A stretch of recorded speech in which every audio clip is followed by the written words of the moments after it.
Lovely to see you all, and I'm very happy to hear that you all like new music. Fantastic. Couldn't be better. I love it too.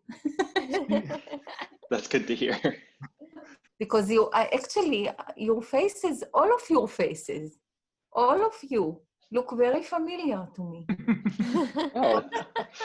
Did you repeat? Exciting question mark? All right. Hi, I'm Matthew. I'm the bass player in the ensemble. The bass player? Yes, that's me. You are holding it up. Yes, it's what I do. He's our rock. I'm Robbie. I'm the cellist of the ensemble. Also helping to hold it up. But wants to go up a little bit. I'm Emma. I'm the violinist. Lovely to meet you. Really nice to meet you. And I'm Alex. I'm the percussionist. Oh, you are very important for me. Very good. Glad to hear that. So we have bass, so basically strings and percussion, and Taylor, your voice. Yeah. Yes. Fantastic. It's a lovely ensemble. Yeah. And are you looking to make the ensemble larger, or you would like to kind of keep the core as it is?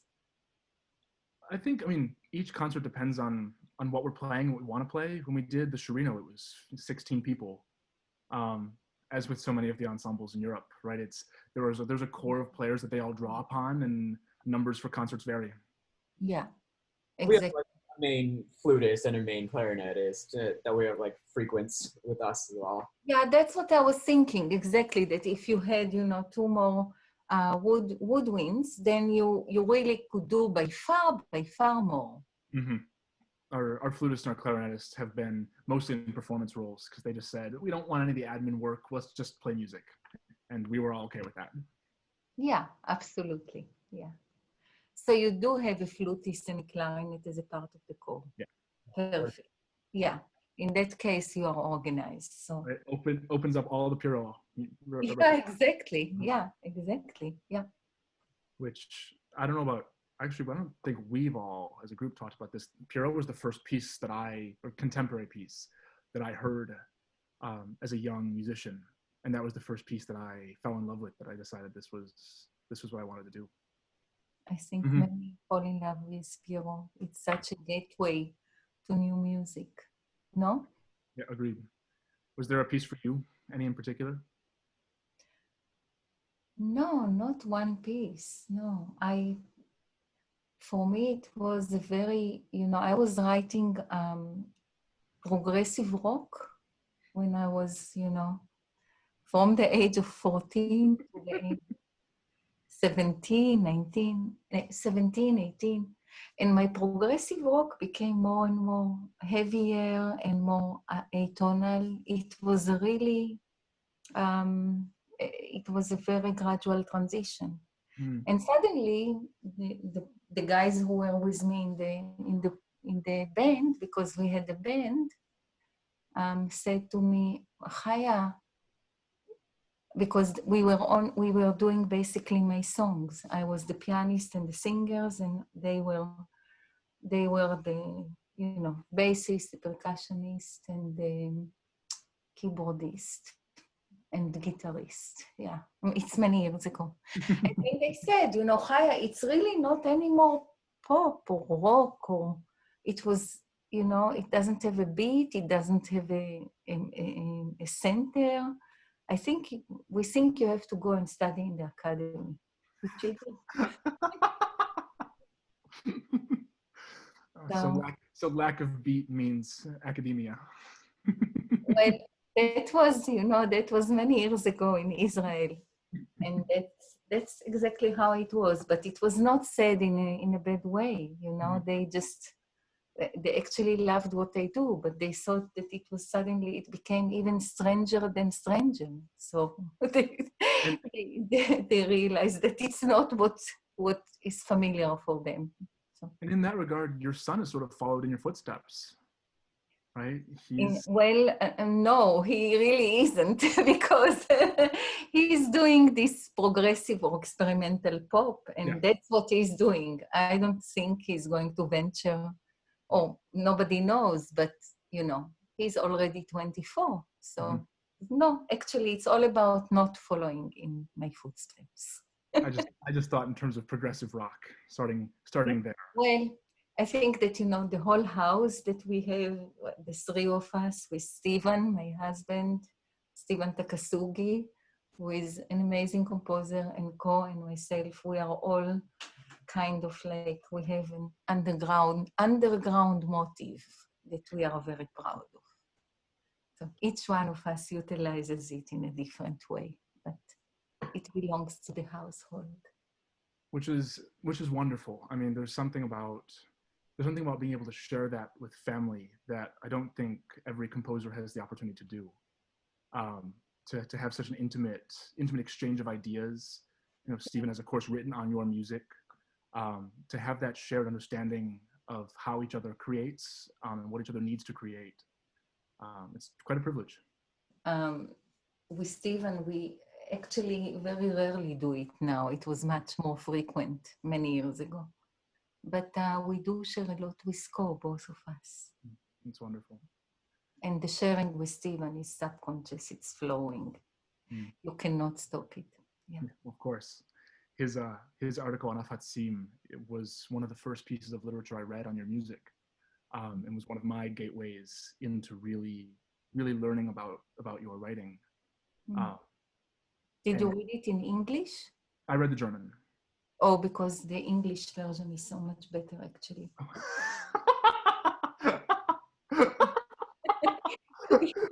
Cut this. Of course. I'm sometimes too honest. What was I thinking? Do you ever have that with your students where you think, why did I say that?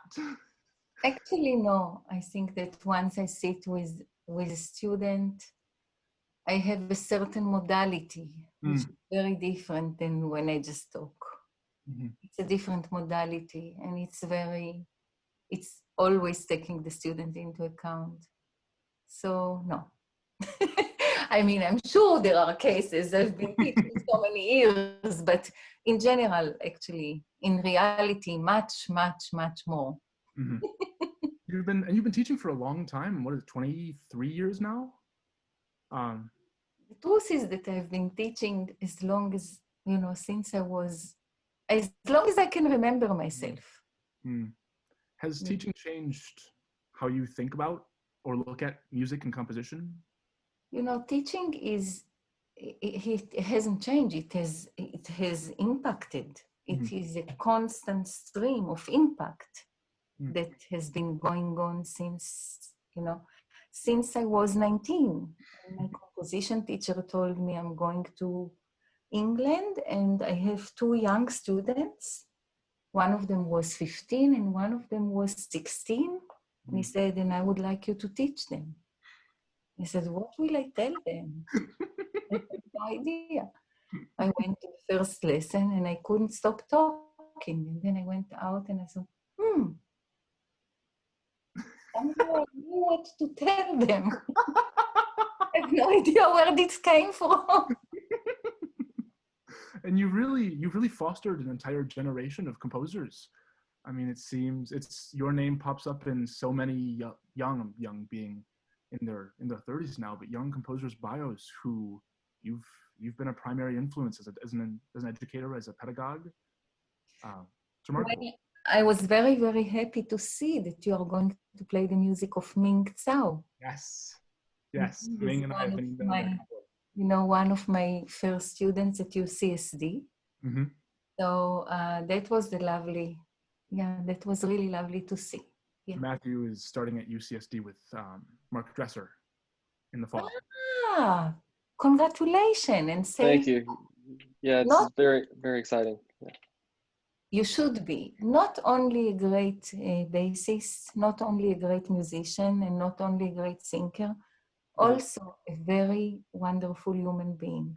Oh yeah, he's very, very nice man. I've met with him briefly. He's been very kind, very helpful. I'm really excited to get to work with him. Yeah, congratulations. And you see, Thank you, appreciate that. it's, don't expect an easy ride. It's never an easy ride. I mean, grad school is never an easy ride. But you see, SD is also, it's never an easy ride, but it's, for me, I'm still connected to that school. So strong. Yeah. It's a place that gets into your DNA. So something like that. So the last time I saw you was in Berlin right after Heart Chamber, I think. I think it's been that long, which I still think about daily. It's one of those pieces, much how a lot of people felt with Infinite Now. It's one of those pieces you experience, and there's a before you see it, and there's an after you see it, right? Thank you. They're two very different experiences of lives, having sat through the work. But what I think I was most astounded by on first impressions, in particular from the first note, is the fact that the whole space activates once the music begins, right? Your music very much engages not just with sound, but with the space in which the sound is created, which seems to be a consistent thread through a lot of your writing, this activation of space, whether it's through electronics or through the sounds themselves. Just wonder if you could talk more about that. Yeah, well, it is really two categories, whether you do it with electronics, which is much more technical, right? We have speakers, and the speakers are located in the hall, and so that you are immersed in the music which comes out from everywhere. That is very clear, and a lot of people do it, and a lot of people can do it. So why is that what you are talking about, activating the air or activating the space? Why can it be more than that? Just a second, I have to organize the voices here in the house. All right. No piano and no talk. Very good. When I think about I actually can give an example from the piece that I'm writing now, because I'm writing actually a piece for 11 instruments, 12. I'm done with the fabrication of light, and now I'm writing Fast Darkness 1. I can see your turned eyes from inside your body. That's the title. I can tell you what happened to me yesterday or 2 days ago, which really is exactly an answer to your question about activating the space. So I was writing something to one group of instruments, and I realized that, even before I realized that the piece deals with erasure, so that what we hear is just what remained after a lot of it was taken away. And it was very minimal and elemental what I was writing. Reading it 2 days give the whole picture, but clearly I don't want to give the whole picture because a lot of things are taken away. But I do need to give enough indication of the picture so that people will understand where is what remained, where is it located, what surrounds it, so that it is not just like a stick figure, which is what remains a kind of a skeleton, but the stick figure has on one side of the leg a shadow of the dress that it used to have. On the other side of the nose, there is still a kind of a flower that was in the background, and it disappears into the background. And that is, visually metaphoring what I'm going to do, what I am doing audibly. So that the remnants the way that they come into the picture, the way that they dissolve, and what is allowed into the picture gives actually, even if it's very little, it gives a lot of information, not only about the skeleton, the most important things, but also hints about things that seem not connected, and they will be found out to be connected only later, but they are a part of the picture that we know. That is one way in which a space can be activated, because I'm now talking about a space not as a room, physical room, and not as a metaphor for one picture, which is whole, but actually a space is something very complex. Each of you is sitting in your rooms, but we are looking into a computer screen. There is the background. I see in Robbie's room the window. So I see here in your room, Emma, I see. So each room has so many components which makes it. Yeah. Absolutely. And that for me ties a bit into the piece that we're pairing with. This is, of course, Ariane. I'm curious to know how that ties in with how you think about breath as sort of the shadow of the picture of the voice, right? Breath has become a really consistent thread through your voice writing. It's a really intimate aspect of how you write for the voice. And I wonder if that's the same effect of sort of once you take the parts of the picture away, what's left of the human expression. Yeah. So, you know, when I talked about the activating the space, I actually gave two approaches. And one of them was, we have a skeleton, and on top of that skeleton, things are, you know, there is the skeleton, which is only the bones, then there is the flesh or the blood vessels, etc., the nerves, then there is the flesh, and then there is the skin. So it's a very hierarchical picture, but I can also describe a different picture. There is the skeleton, which is like the stick figure, and we see only a part of it. There is the chair on which the stick figure is sitting. There are the roses in the vase. There is a wind getting into the room from time to time. So this is not an hierarchical picture, and it includes much more, which is not directly tied to the skeleton. Now, clearly the breath is tied to the voice. You cannot disconnect them. But I do my best. So instead of the breath just being the introduction to the voice, I actually would like to get into the universe of the breath and just live there for a while. What kind of universe is that? What happens when we hear the breathing? What kind of poetic content does it transmit? And then you discover that even though this was always just like the white and gray leading to the black, sorry, this just in order to describe a continuous transition, actually that gray or white are totally vital places, which also inside them have the possibility to be very dark gray, very light gray, white which is cream, or white which is more grayish, or white which is more clean.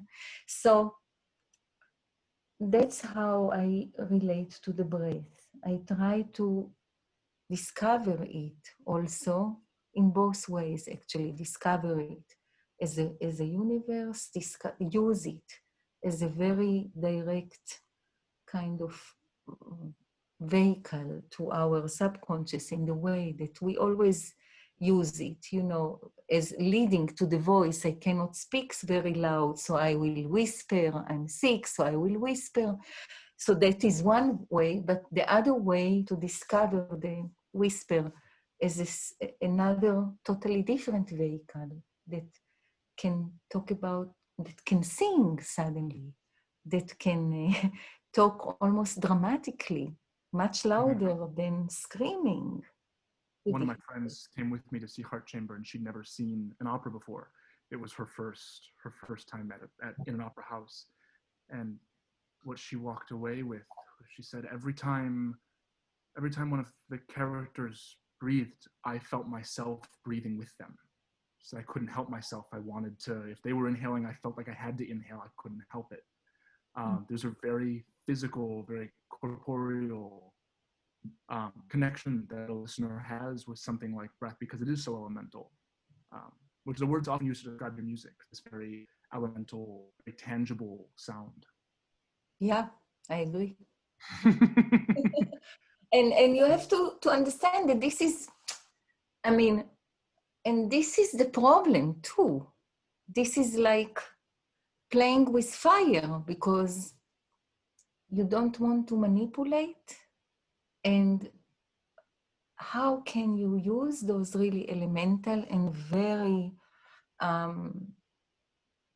evocative and physically evocative?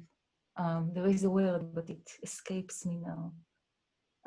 You know, when you physically infect somebody else in some kind of just action, like when we yawn or something like that. Anyway, how do you use things like this? And you do it in a way that you create a net of action.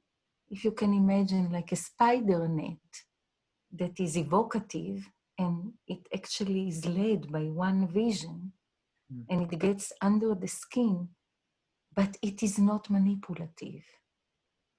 How do you do that? It's very, very difficult. So it's really finding a place where you want to, from where you want to sing, and finding the place from where you want to sing or whisper or is a very, very difficult thing.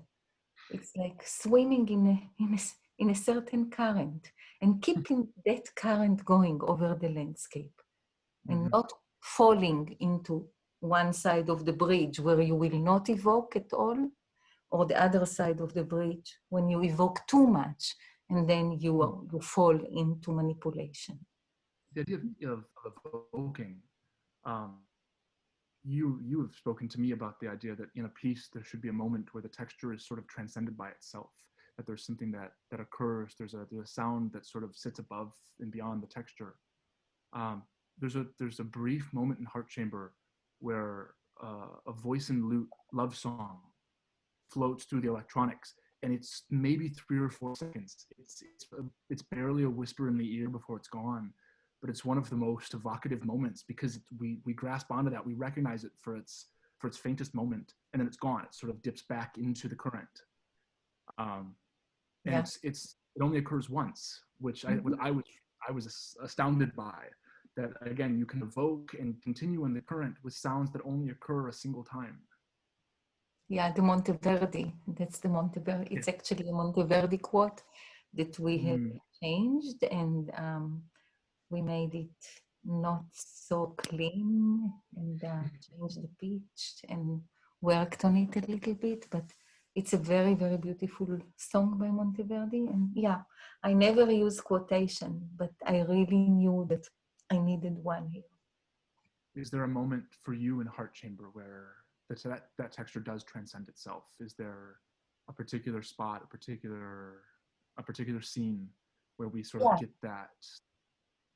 Well, for me, the scene where, let's say that I had the most fear about in the piece, and I was really, really worried and had a lot of fear that it's going to fail.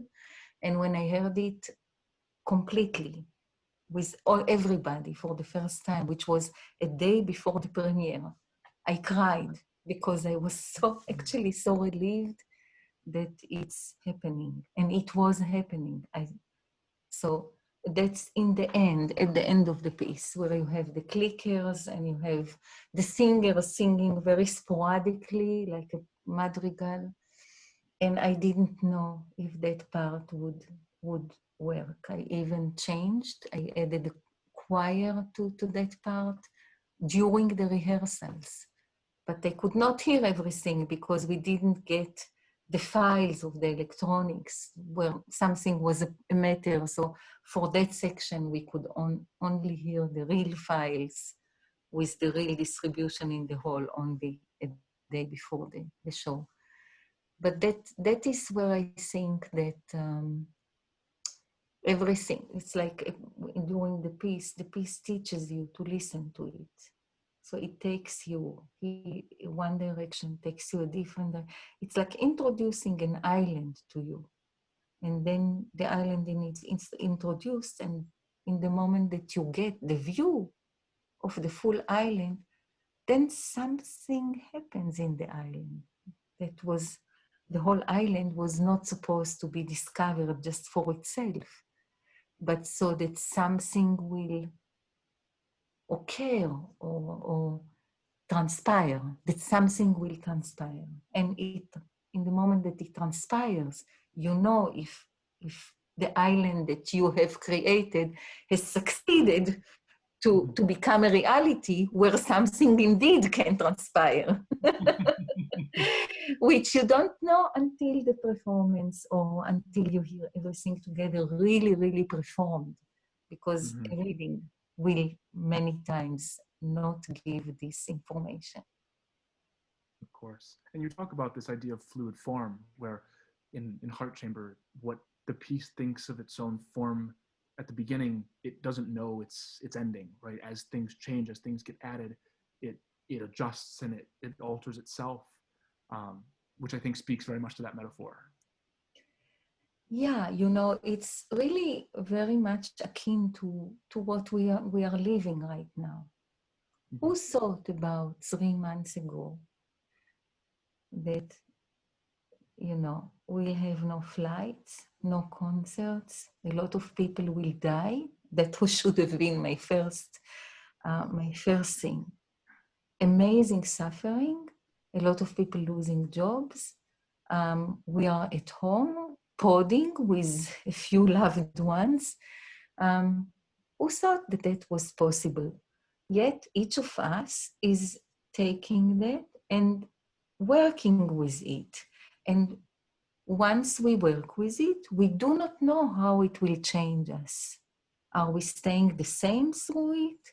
Will we be the same person? Will culture be the same? So that is, let's say that my musical materials are more changeable than people. From the beginning, they are more akin to maybe what I see as a kind of a flow in life that I wish, or I'm very change-oriented and very future-oriented. And so my materials enable change easily, and they enable unfamiliar future because they affect each other, and as they affect each other, they change each other. And in Heart Chamber, they come together. As they come together, each of them becomes a part of a larger whole. That larger whole is again open to change, and it meets another larger whole. And those two larger wholes begin their dance towards change. And it's so that one could say the last form of anything that is taking place in that piece is never in our grasp. That's why I also didn't know if the end will work until I could hear it. And it's not rational, it's not a rational process, which for me is very important. Because life is bigger than rationality. It really is. Do you find your personal relationships inform or bleed into those sort of musical relationships? Have they informed how you think about that, that a larger whole meets another larger whole and it's changed? I don't think so much about people when I think about the music. That's the truth. In the last years, I'm so invested in learning nature. And you asked me about the turkey. The turkey is a small film that I did because I had a turkey in my yard that was exercising a strange ceremony for 7 hours, just for everybody else. I can tell you that I probably looked at the turkey yesterday for about, if I should be completely honest, 2.5 hours. 2.5 hours, always coming back and forth. I posted one film, but I had probably 30 films of the turkey because I was so fascinated, and every time I thought, oh, now I can catch this. Now I can catch the, oh, I'm even now catching that.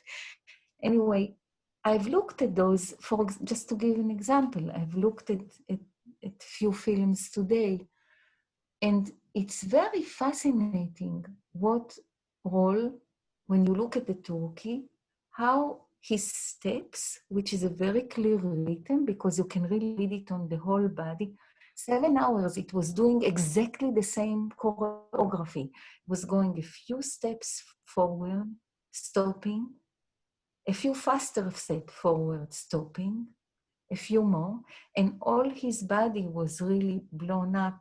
It looked like a kabuki theater actor, really.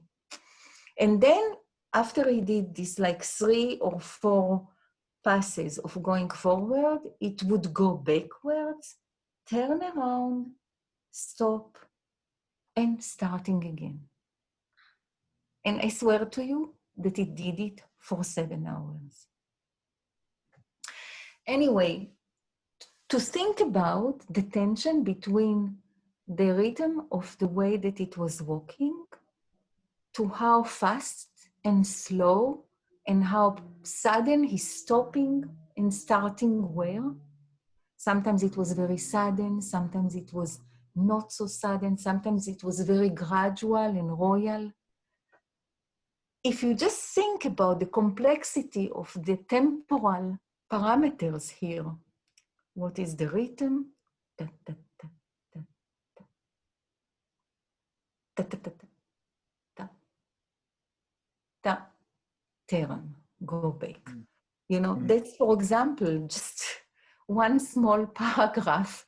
And that is done where at the same time the tail goes up in a totally different rhythm, but matching.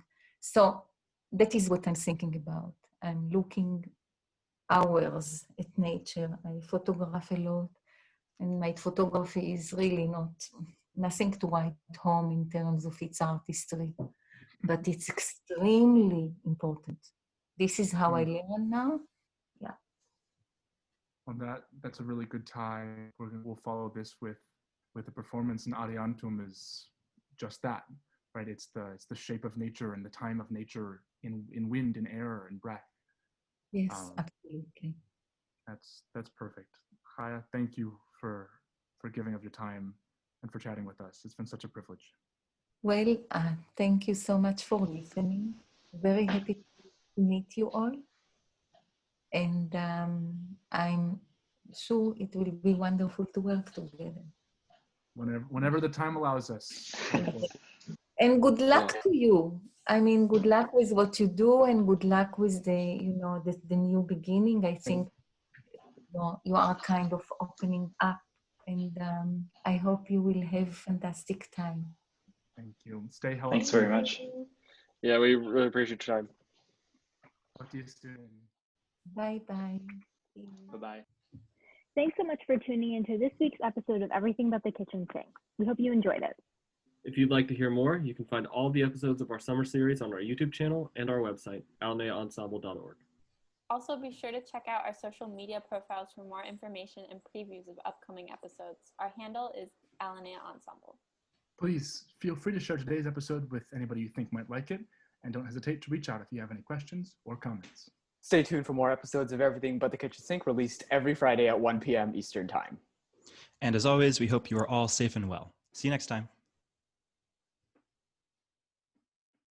It's not that music is about nothing. It's not that I have nothing to say, although I do have nothing to say. It's the definition of what is saying something, isn't it?